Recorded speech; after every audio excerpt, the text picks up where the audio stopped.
شرور أنفسنا ومن سيئات أعمالنا من يهده الله فلا مضل له ومن يضلل فلا هادي له وأشهد أن لا إله إلا الله وحده لا شريك له وأشهد أن محمدا عبده ورسوله أما بعد فإن خير الحديث كتاب الله وخير الهدي محمد صلى الله عليه وسلم وشر الأمور محدثاتها وكل محدثة بدعة وكل بدعة ضلالة وكل ضلالة في النار فأعوذ بالله السميع العليم من الشيطان الرجيم بسم الله الرحمن الرحيم قال الله تعالى في القرآن المجيد وسارعوا إلى مغفرة من ربكم وجنة أرضها السماوات والأرض أعدت للمتقين. برادران اسلام،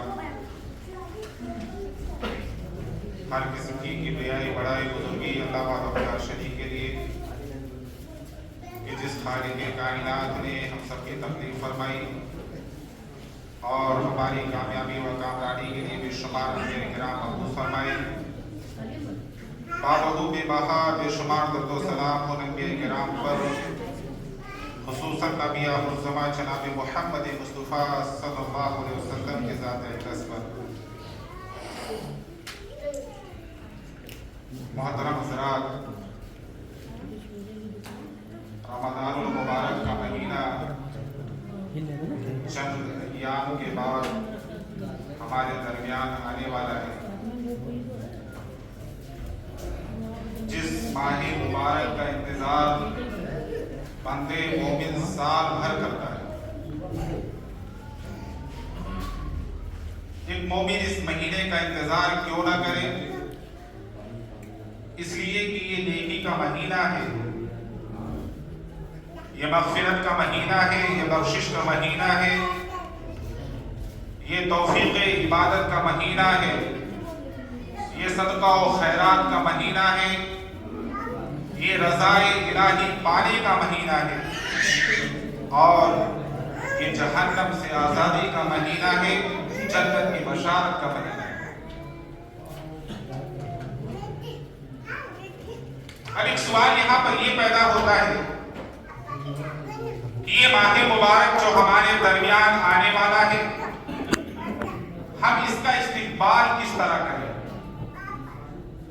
جیسا کہ آپ لوگوں نے میرے موضوع کو سماعت فرمایا کہ رمضان المبارک کا استقبال ہم کیسے کریں، تو سب سے پہلے ہمیں اور آپ کو یہ دیکھنا ہوگا کہ ہم جس ذات پر ایمان لائے ہیں، جناب محمد مصطفیٰ صلی اللہ علیہ وسلم، آپ صلی اللہ علیہ وسلم اس ماہ مبارک کا استقبال کیسے کرتے تھے؟ ظاہر سی بات ہے، یہ رب کا مہمان سال میں ایک مرتبہ ہمارے اور آپ کے درمیان میں آتا ہے. میرے بھائیوں ذرا تصور کریں کہ جب ہمارے گھر میں کسی مہمان کی آمد ہوتی ہے تو ہم کیا کرتے ہیں؟ ہم اس مہمان کی آمد پر اپنے گھروں کو سجاتے ہیں، خود تیار ہوتے ہیں اور آنے والے مہمان کے لیے انواع اقسام کی ڈشیں تیار کرتے ہیں تاکہ جب یہ مہمان یہاں سے رخصت ہو، ہمارے گھر سے واپس جائے تو خوش ہو کر کے جائے. لیکن میرے بھائیوں ذرا اندازہ کریں، وہ آنے والا مہمان جو آ رہا ہے وہ کوئی عام مہمان نہیں ہے، وہ رب کی طرف سے بھیجا ہوا مہمان ہے، جو یہ مہمان ہمارے اور آپ کے درمیان صرف اور صرف ایک مہینہ رہے گا. کیا ہم ہم اس کا استقبال کھانے پینے سے کریں؟ کیا ہم اس کا استقبال گھروں کو سجا کر کے کریں، گھروں کو مزین کر کے کریں، جس طرح دنیا میں ہمارا کوئی مہمان قریبی رشتہ دار ہمارے گھر آتا ہے ہم کرتے ہیں؟ نہیں، اس کا استقبال ہمیں اور آپ کو اس طرح نہیں کرنا ہے. ہمیں اور آپ کو دیکھنا ہے کہ جب یہ مہمان، رب کا بھیجا ہوا یہ مہمان اللہ کے رسول صلی اللہ علیہ وسلم کے پاس آتا تھا، اللہ کے رسول صلی اللہ علیہ وسلم کے متوالوں کے پاس آتا تھا، تو ان کا استقبال کس طرح ہوتا تھا، وہ کس طرح استقبال کرتے تھے. آپ نے یہ شعبان کا مہینہ چل رہا ہے، بارہا سنا ہوگا خطیبوں سے کہ آپ صلی اللہ علیہ وسلم اس ماہ مبارک میں کثرت سے روزہ رکھتے تھے، کثرت سے. دلیل امی عائشہ رضی اللہ تعالیٰ عنہ فرماتی ہے کہ آپ صلی اللہ علیہ وسلم نفلی روزہ کثرت سے رکھتے تھے، اور یہاں تک کہ ہم آپس میں کہتے کہ اب آپ روزہ رکھنا نہیں چھوڑیں گے، اور جب آپ چھوڑ دیتے تو ہم یہ کہتے کہ اب آپ لگتا ہے روزہ ہی نہیں رکھیں گے.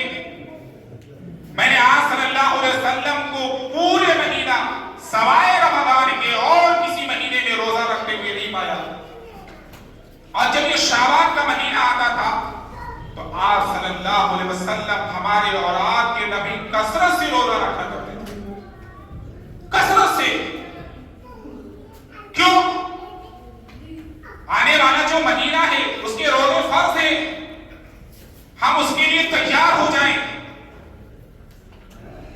ہاں، آپ صلی اللہ علیہ وسلم نے اپنی امت کو 15 شعبان کے بعد روزہ رکھنے سے منع فرمایا. فرمایا اذا انتصف شعبان فلا تصوموا، جب نصف شعبان گزر جائے تو تم روزہ نہ رکھا کرو، الا یہ کہ کوئی عادی ہو سوموار اور جمعرات کا روزہ رکھنے کا یا میں 20 کا روزہ رکھنے کا. میری مائیں اور بہنیں بھی تشریف یہاں پر لائی ہیں، کچھ ان کے ساتھ مجبوریاں ہوتی ہیں، جو جن مجبوریوں کی وجہ سے انہوں نے روزہ نہیں رکھ سکی پچھلے رمضان میں. ابھی بھی کچھ ایام باقی ہیں ان روزوں کی، وہ قضا کر لیں. اب عائشہ رضی اللہ تعالیٰ عنہ فرماتی ہے میں کسی اور مہینے میں استطاعت نہیں پاتی تھی، جو میرے روزے رمضان کے چھوٹ جاتے تھے ان روزوں کی تکمیل، ان روزوں کو پورا میں کب کرتی تھی، ان روزوں کی قضا میں کب کرتی تھی؟ شعبان کے مہینے میں. میرے بھائیوں، سال میں ایک مرتبہ یہ مہینہ ہمارے اور آپ کے درمیان میں آتا ہے. ہم اس مہینے کی عظمت کو پہچانے، ہمیں صیام رمضان کی توفیق کب ملے گی، قیام رمضان کی توفیق کب ملے گی؟ جب ہم اس مہینے کی عظمت کو پہچان لیں گے. ہمیں اچھی طرح سے اس کی عظمت کو پہچاننا ہے کہ یہ مہینہ کتنا عظیم ہے. یہ دیگر مہینوں کی طرح نہیں ہے، یہ 11 مہینوں کی طرح نہیں ہے. یہ مہینہ بہت ہی عظیم ہے میرے بھائیوں، جو آنے والا ہے. جب ہم اس مہینے کی عظمت کو پہچان لیں گے، اللہ کے قسم ہمارا دل روزوں میں لگے گا، اللہ کے قسم ہمارا دل قیام اللیل میں لگے گا، اللہ کی قسم ہمارا دل تلاوت قرآن میں لگے گا.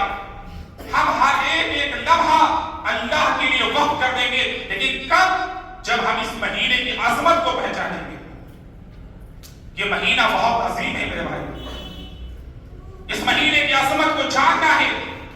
آئیے اپنے نبی سے جانتے ہیں. جب یہ مہینہ آتا تھا آپ صلی اللہ علیہ وسلم صحابہ کرام کے درمیان میں تشریف لاتے اور فرماتے اتاکم رمضان، میرے صحابہ رمضان آ گیا ہے، شہر مبارک.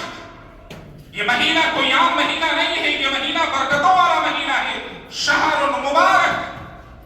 فرض اللہ عز و جل علیکم صیامہ.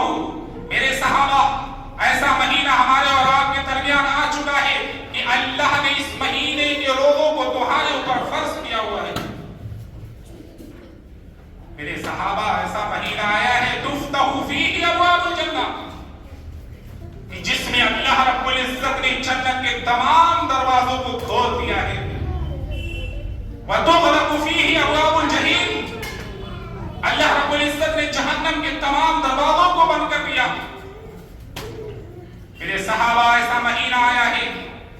للہ فیہ لیلۃ خیر من الف شہر، اس مہینے کی ایک رات ایسی ہے جو رات 1000 مہینوں کی عبادتوں سے بہتر ہے۔ من حرم خیرہا فقد حرم، جس کے نصیبے میں اللہ نے محرومی لکھ دی، جس کے نصیبے میں اللہ نے محرومی لکھی ہے، وہی اس رات کی خیر و برکت سے محروم ہو سکتا ہے۔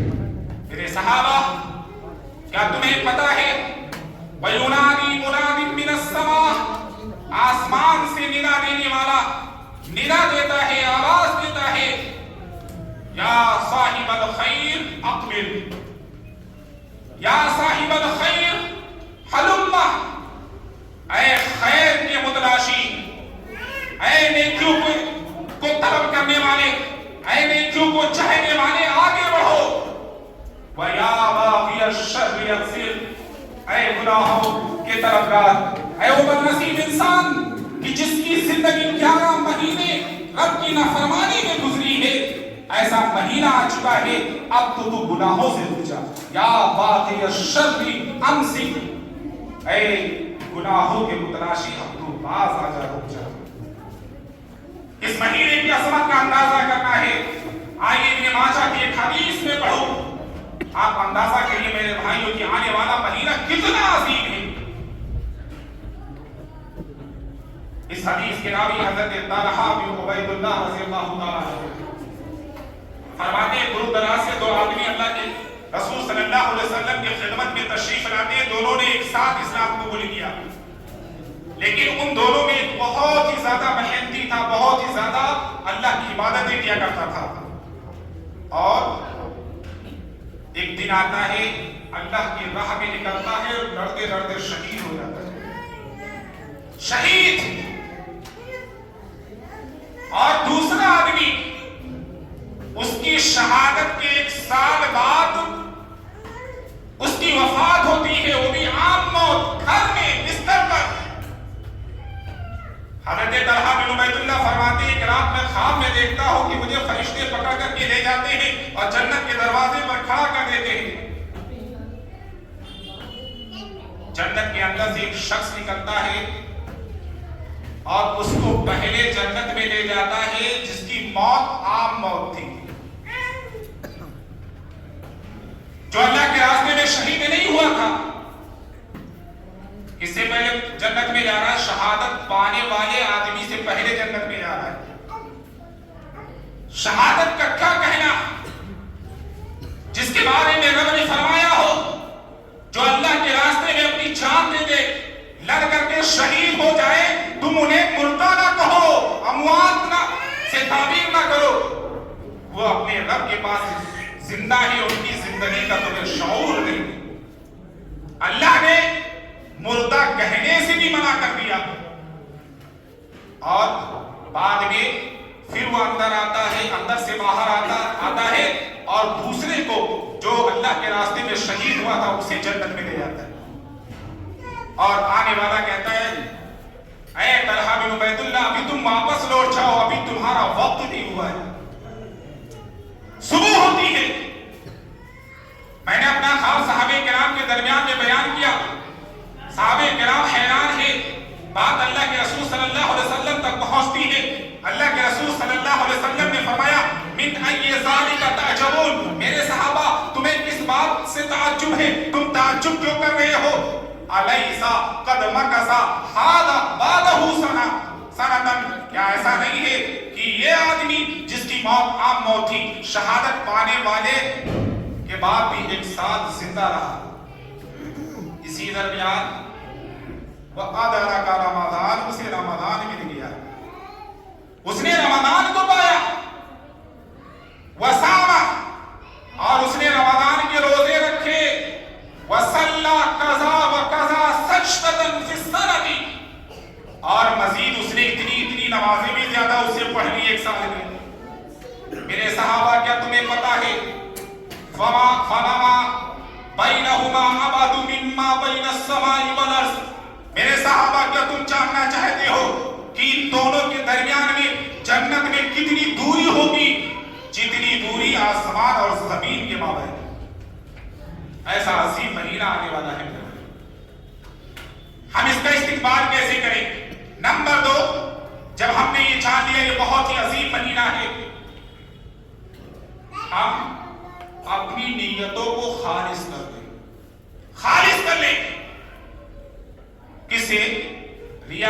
جمود سے، دکھاوا سے، شہرت طلبی سے دیکھا یہ جاتا ہے جب رمضان کا مہینہ آتا ہے تو لوگ 3 حصوں میں تقسیم ہو جاتے ہیں.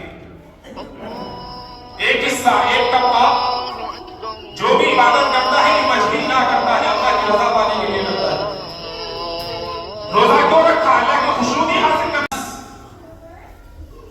کہیں گھر والے تانے نہ دے، لوگ تانے نہ دے، میاں اتنے ہٹے کٹے ہو روزہ نہیں رکھ سکتے.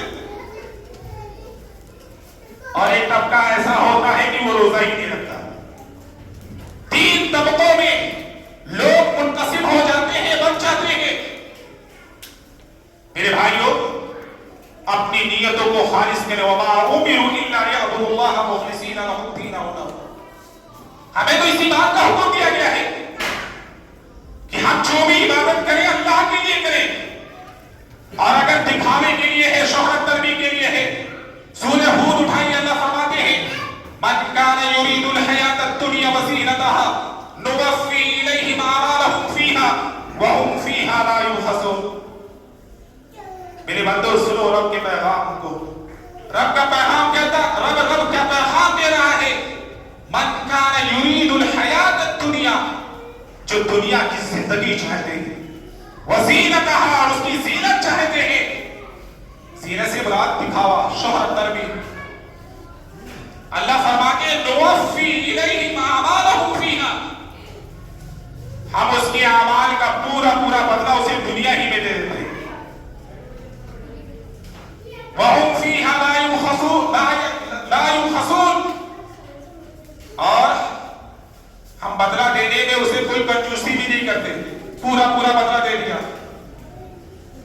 لیکن جب ایسے لوگ رب کے پاس آئیں گے اپنے اعمال کو لے کر کے، اے میرے نبی میرے ان بندوں سے کہہ دیجئے اولئک الذین لیس لہم فی الآخرۃ الا النار، ان کے رب کے پاس سوائے ان کے لیے جہنم کے علاوہ اور کچھ نہیں ہے. جہنم کے علاوہ اور کچھ نہیں ہے. اور ہم بھی حدیث بارہا سنتے ہیں من صام یوم فقد اشرک، جس نے دکھاوے کے لیے روزہ رکھا اس نے شرک کیا. ہمیں روزہ کس کے لیے رکھنا ہے؟ اللہ کے لیے رکھنا ہے. سب سے پہلے ہم اپنی نیتوں کو خالص کریں. آقا صلی اللہ علیہ وسلم فرماتے ہیں من صام رمضان ایمانا و احتسابا، رمضان کے روزوں کے لیے 2 چیزیں چاہیے. 2 چیزیں اللہ کو مطلوب، ایک ایمان اور دوسرا احتساب، یعنی ہم اجر و ثواب کی امید کریں. اللہ کے رسول صلی اللہ علیہ وسلم فرماتے ہیں کہ غفر له ما تقدم من ذنبه، اس کے گناہ صغیرہ کو، پچھلے گناہ صغیرہ کو اللہ معاف فرما دیتے ہیں. اور تیسرا طبقہ جو ہے بھائی کہ روزہ ہی نہیں رکھتا ہے، اس کے بارے میں بڑی مشہور حدیث ہے حضرت ابو امامہ الباہلی رضی اللہ عنہ فرماتے ہیں کہ آپ صلی اللہ علیہ وسلم نے فرمایا کہ میں سویا ہوا تھا، 2 فرشتے آتے ہیں مجھے بیدار کرتے ہیں، جاؤ یہ حدیث لے جا کر کے ان لوگوں کو سنانا جو رمضان کے مہینوں میں بھی بھیڑ بکریوں کی طرح رمضان کے دنوں میں اپنے منہ کو چلاتے ہیں. اور یہی ایک مہینہ ایسا بھی ہے جس میں ہمارے بہت سے مرد حضرات بھی پردے میں چلے جاتے ہیں. پردے میں انہیں معلوم ہے گھر میں کھانا نہیں ملے گا، آپ جا کر کے دیکھ لیجئے گا ہوٹلوں پر اس مہینے میں پردہ گر جاتا ہے. یہ بے شرم جاتا ہے اور وہاں بھیڑ بکریوں کی طرح اپنا منہ چلاتا ہے. اس سے پردہ ہے. ظاہر سی بات ہے اللہ سے پردہ ہو نہیں سکتا. ہمارا رب تو وہ ہے جو کالے پہاڑ پر کالی رات میں کالی چوٹی کے ریگنے کی آواز کو بھی سنتا ہے اور دیکھتا ہے. ہم انسانوں ہی سے نہ پڑتا ہے. آپ صلی اللہ علیہ وسلم کو ان فرشتوں نے بیدار کیا اور ایک دشوار گزار پہاڑی پر لے جا کر کے آپ صلی اللہ علیہ وسلم سے کہا چڑھیے. آپ صلی اللہ علیہ وسلم نے کہا میں کیسے چڑھ سکتا ہوں؟ فرشتوں نے کہا ہم آپ کا چڑھنا آپ کے لیے آسان بنا دیں گے. آپ صلی اللہ علیہ وسلم چڑھتے گئے. آپ صلی اللہ علیہ وسلم نے فرمایا میں نے وہاں کچھ چلانے کی آوازیں سنی، کچھ آہو بکا، کچھ رونے کی آواز. میں نے پوچھا یہ کون ہے؟ ان فرشتوں نے کہا یہ جہنمیوں کی آہو بکا ہے، یہ جہنمیوں کی آہو بکا ہے. یہ جہنمیوں کی چلانے کی آوازیں ہیں، رونے کی آوازیں. میرے صحابہ میں آگے اور بڑھتا ہوں، کیا دیکھتا ہوں میری امت کے کچھ لوگ الٹے لٹکائے ہوئے ہیں. کسائیوں کو ہم دیکھتے ہیں نا، جانور سوا کر کے الٹا لٹکا دیتے ہیں، ایسے الٹے لٹک رہے، ان کی باتیں چھینی جا رہی ہیں. میں نے پوچھا یہ کون لوگ؟ کہا یہ وہ لوگ ہیں جو رمضان کے ایام میں دلوں میں کھایا پیا کرتے ہیں. یہ وہ لوگ ہیں. نمبر 3، جس طرح ہم نے اپنی نیتوں کو خالص کر لیا، اپنے دلوں کو بھی صاف کر لیں. اس ماہ مبارک کے آنے سے پہلے ہم اپنے دلوں کو بھی صاف کر لیں، کینہ سے، کپٹ سے، حسد سے، بغض سے، دشمنی سے. یہ ایسی بیماریاں ہیں جو ہماری نیکیوں کو کھا جاتی ہیں، نیکیاں برباد ہو جاتی ہیں. آج صلی اللہ علیہ وسلم نے فرمایا کہ ان الحسد یاکل الحسنات. پتہ چلا ہم روزہ بھی رکھے ہوئے ہیں اور روزہ قبول نہیں ہو رہا ہے. حسد نیکیوں کو ایسے ہی کھا جاتا ہے. کما تاکل النار والحطب، جس طرح آگ لکڑیوں کو کھا جاتی ہے. کیا بہترین مثال دی آج صلی اللہ علیہ وسلم نے، تاکہ ہمارے اور آپ، ہماری اور آپ کی سمجھ میں یہ بات آسانی سے آ جائے. کتنی جلدی لکڑیاں چل کر کے بھسم ہو جاتی ہیں. ہم روزہ بھی رکھ رہے ہیں اور قبول نہیں. اور میرے بھائیوں، اسی طرح ہم اپنی زبان کا بھی صحیح استعمال کریں. صحیح استعمال کیوں؟ مدنی کریم صلی اللہ علیہ وسلم کا فرمان ہے کہ جو جھوٹ بولنا نہ چھوڑے، پھر اللہ کو کوئی ضرورت نہیں ہے کہ وہ بھوکا پیاسا رہے، وہ اپنے کھانے پینے کو چھوڑ دے. ہم اس کی بھی حفاظت کریں آنے والے مہینے میں، اور ہم نیکیوں کی طرف رغبت کریں گے. بھائیوں، نیکیوں کی طرف ہم یہ سوچیں کہ جو یہ عظیم مہینہ آ رہا ہے، اس میں ہمارے اور آپ کی نیکیوں کی حفاظت کس طرح ہو سکتی ہے. ہم اپنے آپ کا دن بدن محاسبہ کرتے ہیں. اپنے اسلاف کرام کو اٹھا لیجیے. حضرت حنظلہ کو کون نہیں جانتا ہے؟ ایک دن گھر سے نکلتے ہیں چلچلاتی ہوئی دھوپ میں، زبان پر کیا ہے؟ نافقہ حنظلہ، حنظلہ منافق ہو گیا. ملاقات ہوتی ہے یار غار حضرت ابو بکر صدیق سے. کیا بات ہے حنظلہ؟ کہا حنظلہ تو منافق ہو گیا. کہا وجہ بیان کرو.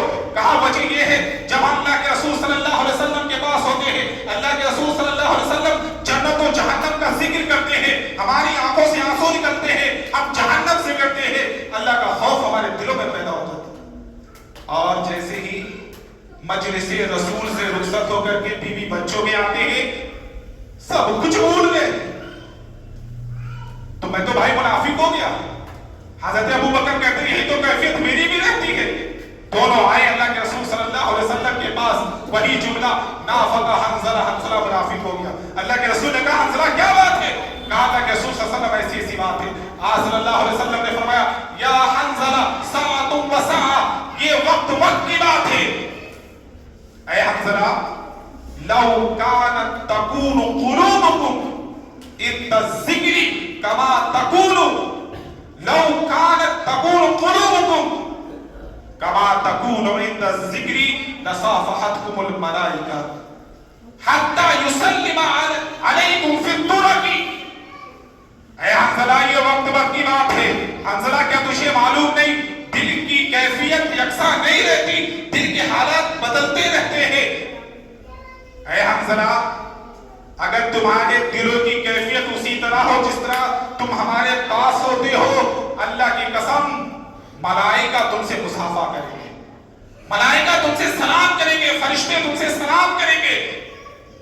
اور اٹھائیے صحیح بخاری کی حدیث، حضرت ابی بن کعب فرماتے ہیں کس قدر نیکیوں کی چاہت تھی میرے بھائیوں. صحابہ کرام کس قدر نیکیاں کمانا چاہتے تھے.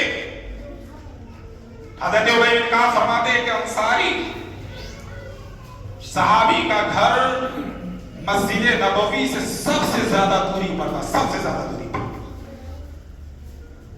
لیکن ہمیشہ جماعت کے ساتھ وہ نماز پڑھتے تھے ہمیشہ. کسی نے مشورہ دیا بھائی آپ برسات کے مہینوں میں آتے ہیں نماز پڑھنے کے لیے, گندگی آپ کے کپڑوں پر لگ جاتی ہے, کیچڑ آپ کے کپڑوں پر لگ جاتے ہیں, ایک گدھا خریدو آنے جانے میں تمہارے لیے آسانی ہو.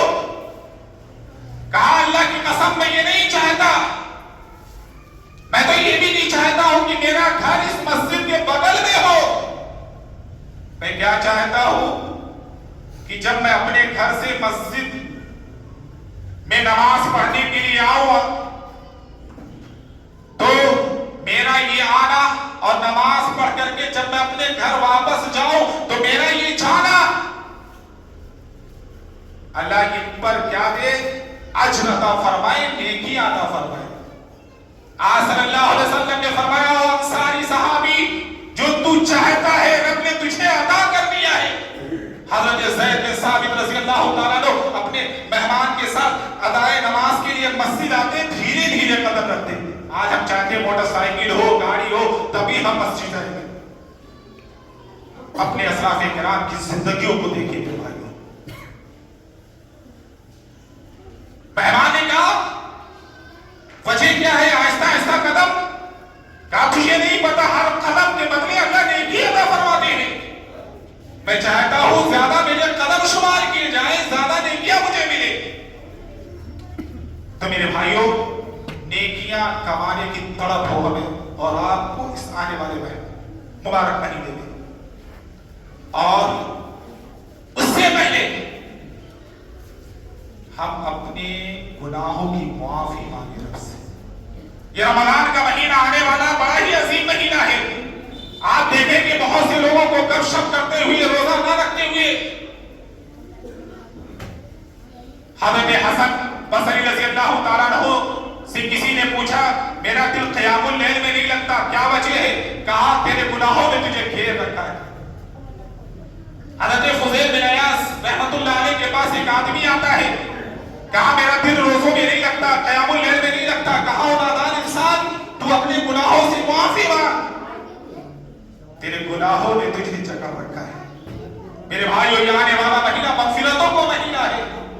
ہم رب سے دعا مانگے, اور اللہ کا تو عام اعلان ہے قل یا عبادی الذین اسرفوا لا تقنطوا من رحمت اللہ ان اللہ یغفر الذنوب جميعا انہ هو الغفور الرحیم. جس کا رب غفور ہو, جس کا رب رحیم ہو, ہم اس کے دربار میں آنے سے شرمائیں نہیں, ہم اپنے گناہوں کو رب کے سامنے رکھ کر کے معافی مانگیں.